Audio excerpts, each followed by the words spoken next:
stuff. He then sent a text that said, "I agree with Scraby." Yeah!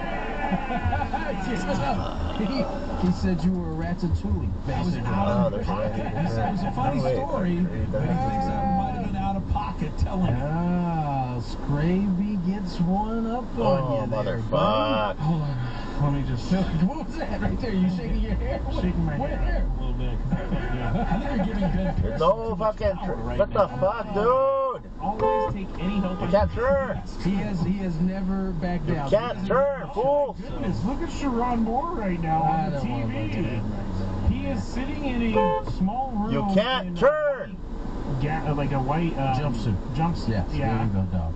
It's just not the orange. He doesn't look like he just was coaching Michigan 3 days ago. According to TMZ, he's been on self-harm watch as well, along with everything else. So all of that situation is really sad. It's really been an ugly situation.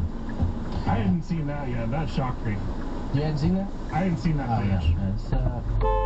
Can you God damn ever it. any better but yourself, though? No. You know what I'm saying? You can't turn, fool. See?